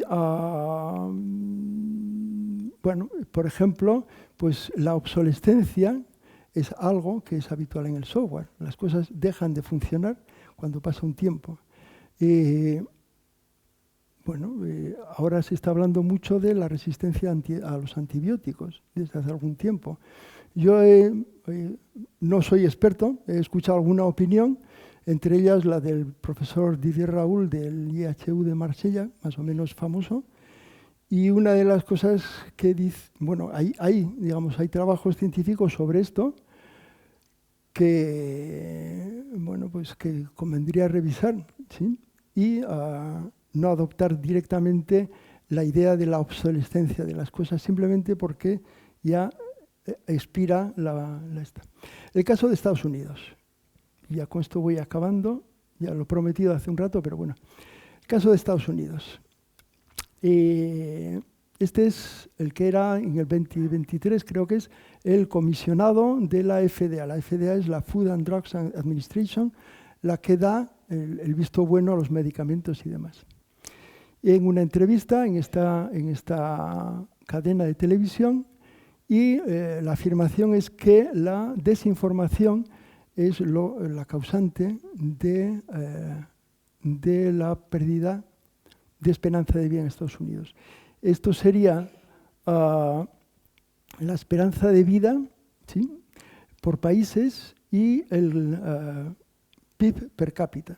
Entonces, Estados Unidos está por aquí con una esperanza de 76 años y otros países como Holanda, Austria, Francia, pues con PIBs más pequeños per cápita tienen mejor esperanza de vida. ¿Sí?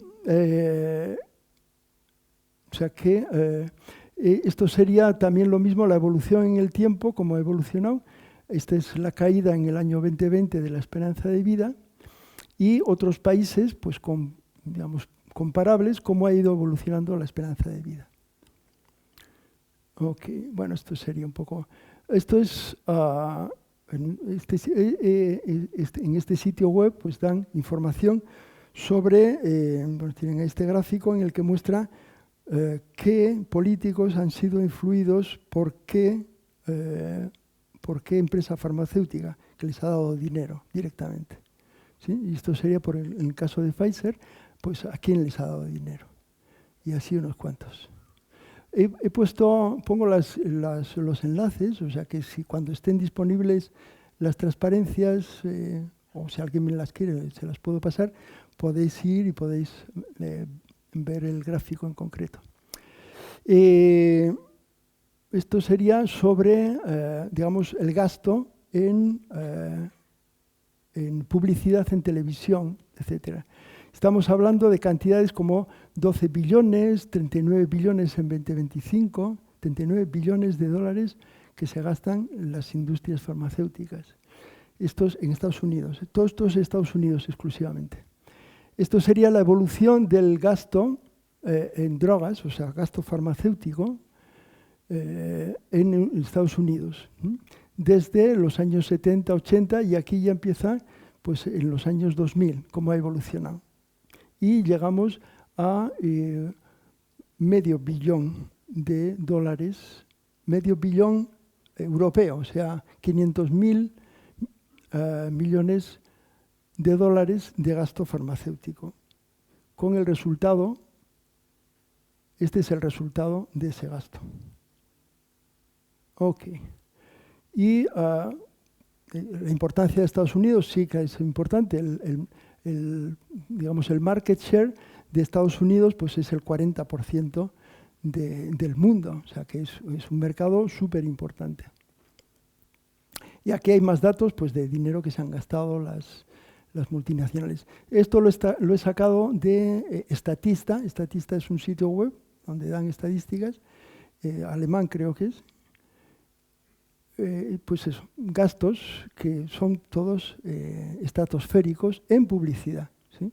Entonces, claro, si volvemos atrás, esta afirmación de la misinformation en línea, ¿sí?, comparada con los gastos que hacen las farmacéuticas en publicidad, pues no sé. Y lo que tiene Estados Unidos es, si no me equivoco, un problema fortísimo de obesidad, un problema de formas de vida. Esto es de la Universidad de Córdoba, creo, de España, y pues, ilustra el efecto de las bebidas azucaradas, ¿no? ¿Cuáles son algunos de los...? Vale. Bien, cuestión demográfica, ya para ir acabando. Hablando un poco, pues, el futuro de la medicina. Esto es la pirámide de población en España. ¿Sí? ¿Sí? Aquí estaríamos, esto es.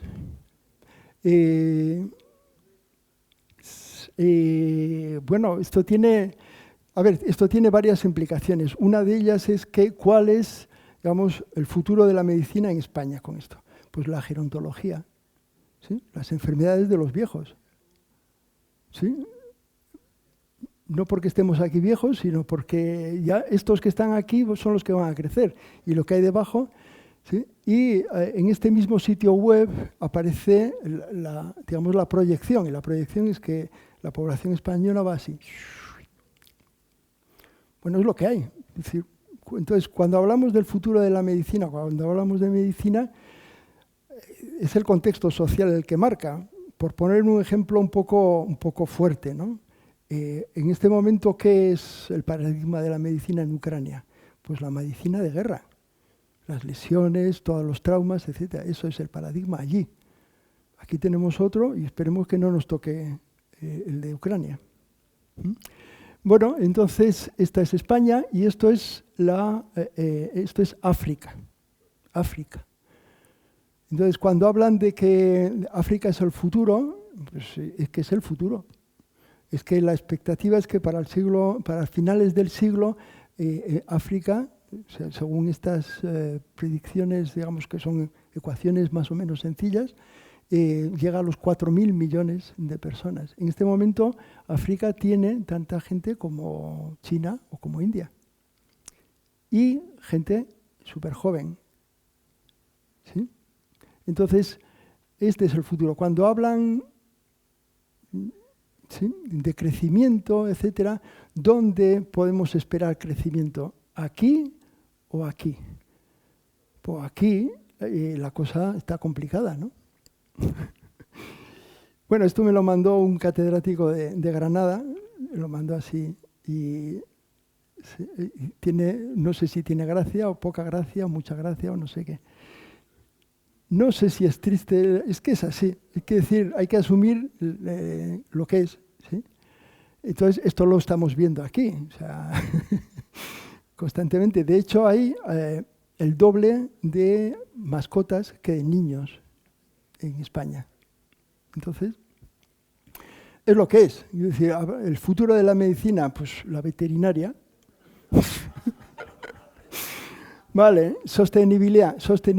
Ya para terminar, ¿sí? Sostenibilidad. Bueno, esto es el ratio de PIB-deuda. ¿Sí? En rojo, cuando tenemos tanta o más deuda que el PIB. Entonces, aquí, esto es del 22, en este enlace se puede ver también el 23 y el 24, donde algunas cosas han mejorado un poco. ¿Qué tenemos? Estados Unidos, que tiene un ratio de deuda pues, negativo en toda Europa. Entonces, sostenibilidad. ¿Vamos a poder sostener toda esa medicina del futuro? Esa sería una pregunta en base a estas cosas un poco interesante, ¿no? Creo yo. Incluso China también tiene, ¿sí?, sus problemas, más o menos. Y lo que es Europa, España, pues hay que tener en cuenta una cosa también, que no sé si aquí está incluido, en el cálculo del PIB, en las estimaciones que se hacen del PIB, se incluyen todas las actividades ilegales, tráfico de drogas, de personas, etc. Eso está incluido en el PIB. Cuando nos dicen, tenemos un PIB de tanto, pues esas cosas que pues también están ahí metidas. Pero la deuda está bien conocida, esas son estimaciones, o sea, el PIB son estimaciones, pero la deuda es constante y sonante. Y nos dicen que no la vamos... Yo tenía una colega que ya se jubiló que decía, no, si la deuda no se paga. Bueno, pero ya no tenía hijos. Tiene un gato. Entonces, no se paga, quiero decir, ¿sí? Esto es bueno, es lo que es, esto es lo que es. Quiero decir, no hay más misterio, ¿no? Algunas frases célebres, por ejemplo, en la medicina del futuro todos estaremos enfermos. Esto se lo preguntaban a Aldous Huxley, que es el autor de esta novela, El mundo feliz, que yo creo que todo el mundo conoce, y esta era la respuesta en un vídeo que vi ahí en YouTube. En el futuro, la medicina del futuro, todos estaremos enfermos. ¿Sí? Y, bueno, pues un hombre sano es un enfermo que se ignora, etc. Y bueno, una recomendación, este vídeo yo creo que es obligatorio enseñárselo a los nietos. A mi nieta le gusta, y se encuentra muy fácil. Es El vendedor de humo en YouTube y aparece. Y yo creo que es interesante revisitarlo. Y yo creo que nada más, gracias. Muchas gracias por la atención y por la paciencia.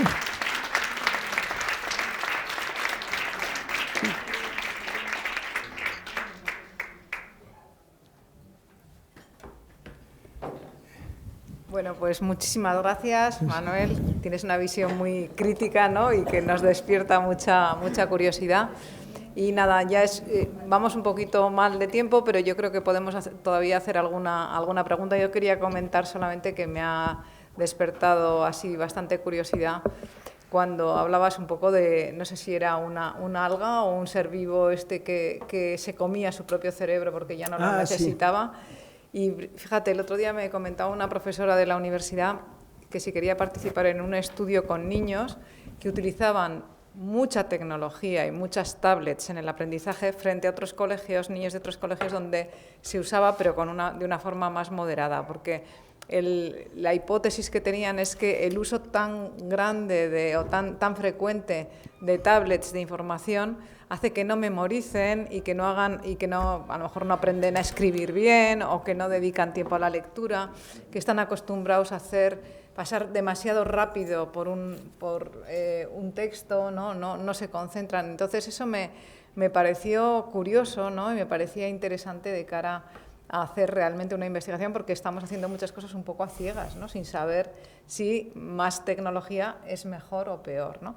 Hombre, yo sí que soy optimista en el hecho de que exista la tecnología que nos pueda ayudar, ¿no? Por ejemplo, en medicina, probablemente tener unas herramientas que nos ayuden nos pueden hacer que tengamos más tiempo para otras cuestiones, ¿no? Pero nunca dejando de que eso lo dirija un ser humano, porque primero porque te pueden engañar, lo que dices tú, ¿no? O sea, aparte del ruido, todos estos sistemas están dirigidos por grandes compañías que quieren ganar dinero, entonces a lo mejor se meten las informaciones también un poco distorsionadas, ¿no? Entonces hay que mantener también el espíritu crítico, ¿no? Pero bueno, vamos a dar la palabra a ver si hay preguntas y bueno, ¿alguna cosa? ¿Algún comentario? Me ha alargado mucho, ¿no? Sí, ahí tenemos una pregunta. Buenas tardes. Muchísimas gracias por esta charla, porque realmente esto que es tan difícil ha sido capaz de trasladarlo perfectamente y me alegro de estar aquí. Yo le iba a hacer una pregunta porque yo trabajo en un centro de investigación del País Vasco y hemos hecho algunas patentes de visión artificial, donde curiosamente cuando yo empecé a trabajar entonces era yo la experta que le decía al sistema si esto era roya o era septoria, que son dos enfermedades de los cereales. Anoté miles y miles y miles de fotografías como experta diciéndole al sistema que esto era así o esto era no y tal. Pero resulta que cuando ha ido pasando el tiempo han ido prescindiendo de mí. Es decir, es el propio sistema el que genera las imágenes, que creo que usted también lo ha dicho, ¿no? Es decir, porque yo tomaba las imágenes y las anotaba y decía qué era y qué no era. Con lo cual, la reflexión después de escucharle es, no solo el robot nos va a sustituir a los humanos, porque ya se ha visto la fábrica de Tesla, que ahí no había más que uno, sino también a los validadores expertos, también.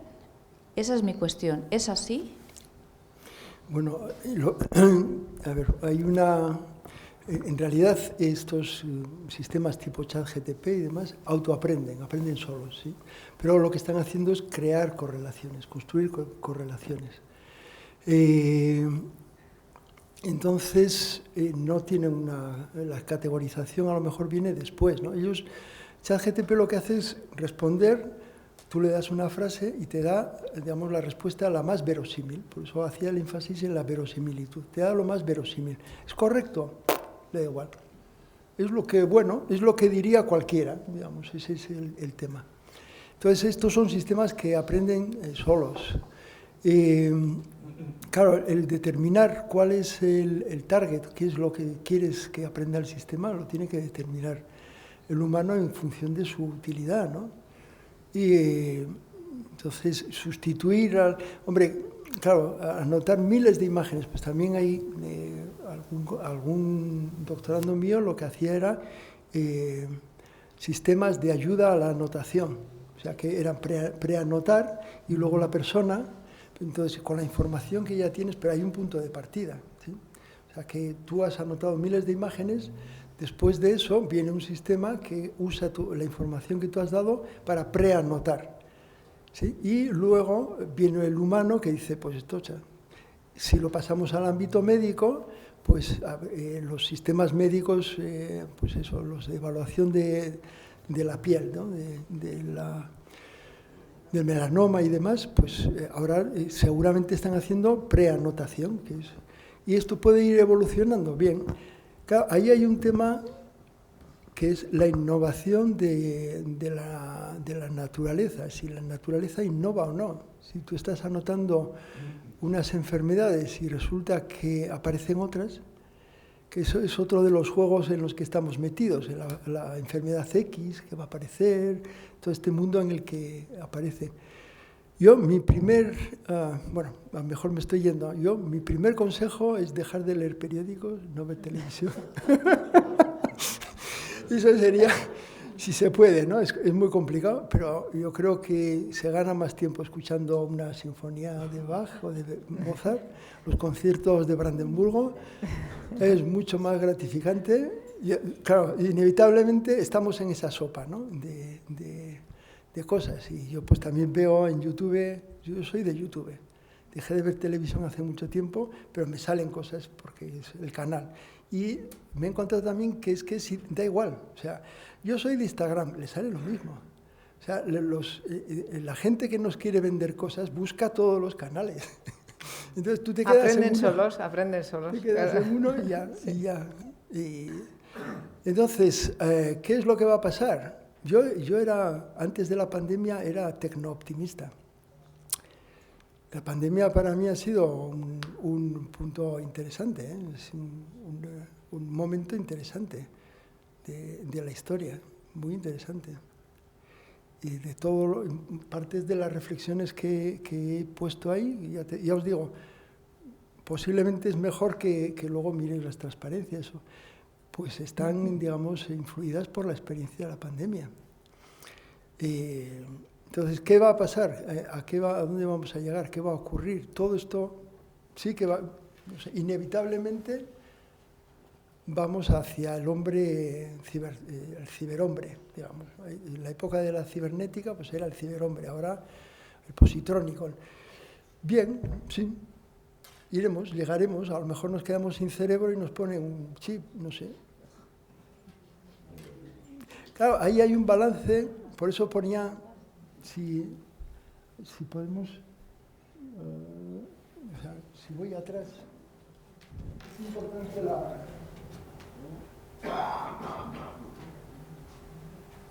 esto, yo creo que mirar esto es importantísimo. ¿Qué nos está diciendo esto? Hemos tenido durante muchos años una evolución negativa. O sea, es como si hubiéramos sufrido una superpandemia, pero una pandemia, pero fortísima además, o sea, toda esa reducción. ¿Qué ha pasado? ¿Esto es reversible? Pues, no sé, por eso decía lo de la irreversibilidad. ¿Se puede volver atrás? ¿Se puede mejorar? ¿Se puede? No sé lo que pasará. Todo este hueco, ¿quién lo va a llenar? ¿Lo van a llenar inmigrantes? ¿Y los inmigrantes qué necesidades médicas van a tener, ya que estamos...? ¿Eh? Sí, quiero decir que es algo a considerar. Bueno, pues los que estamos aquí, yo creo que no tenemos poder de decisión, ni político, ni bueno, a lo mejor alguien, pero es simplemente contemplar lo que hay. Entonces, este es el mundo en el que estamos, y este es el mundo en el que van a estar nuestros nietos. No sé, mi abuela decía, ¿qué mundo vais a encontrar, hijo mío? Y tal. Pues yo ahora le miro a mi nieto y digo... Claro, ya se arreglarán. No, vivirá, quiero decir, vivirá. Hombre, mientras no le llegue lo que es una pandemia gorda es Ucrania. Ucrania ha perdido millones entre la gente que se ha ido y se habla de 1 millón de muertos en la guerra, ucranianos, y del otro lado otro tanto. O sea, todo Euskadi ha palmado. Eso, creo que eso es, pero bueno, son paradigmas, son circunstancias. Bueno, ya siento que... Gracias. Bueno, pues ya acabamos entonces.